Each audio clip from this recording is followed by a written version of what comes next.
చాలామంది సన్నిహితులు ఫోన్ చేస్తూ ఉన్నారు. స్వామి, నిన్న సమంత వివాహం జరిగింది.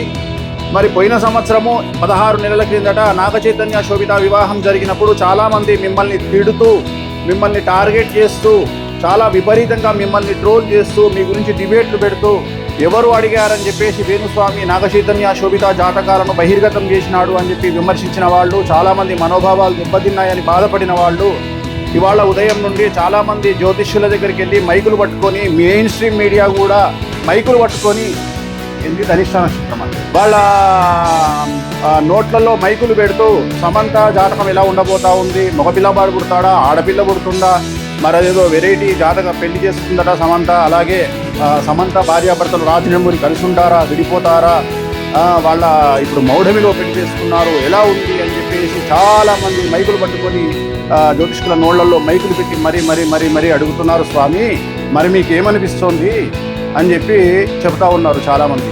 సో చాలామంది అడిగినప్పుడు జ్యోతిష్కులు ఏం చేస్తారు, అడిగారు కాబట్టి చెప్తారు. అంటే వాళ్ళేంటి, ఇప్పుడు సమంత అడిగిందా, రాజనెమ్మూరి అడిగాడా, మరి వీళ్ళు ఎందుకు వెళ్ళి మైకులు పెట్టి జ్యోతిష్కుల దగ్గరికి వెళ్ళి జాతకాలు చెప్పమని అడుగుతున్నారు స్వామి, మీరేమైనా దీని మీద స్పందిస్తారా అని పొద్దున్న నుండి ఫోన్లు చేస్తూ ఉన్నారు. అమ్మ, నేను 3 రోజుల నుండి ఇవాళ మనకు మంగళవారము, ఆది సోమ మంగళవారం, ఈ 3 రోజుల పాటు నేను ఇప్పుడు రిలీజ్ కాబోయే ఒక చాలా పెద్ద సినిమాకు సంబంధించి సూపర్ హిట్ కావాలి అని చెప్పేసి ఒక చాలా పెద్ద ప్రొడ్యూసరు, డైరెక్టర్కు సంబంధించినటువంటి సినిమా పూజ నిమిత్తము భగాలముఖి కార్యక్రమాన్ని ఇప్పుడే నిర్వహించినాము. సో నాకు వీటి పట్టింపులు ఏమీ లేవు. సో వ్యక్తిగతంగా టార్గెట్ చేస్తే ఒకలాగా, వాళ్ళు చాలా గొప్పగా ప్రొజెక్ట్ చేయాలనుకుంటే మరోలాగా చూపిస్తారు. సో ఒకరిని నాశనం చేయాలంటే ఒకలాగా, లేపాలంటే ఇంకోలాగా చూపించుకుంటారు. సో వాడి గురించి నాకు అనవసరము. నా పనులు నేను చేస్తూ వెళ్ళిపోతుంటాను.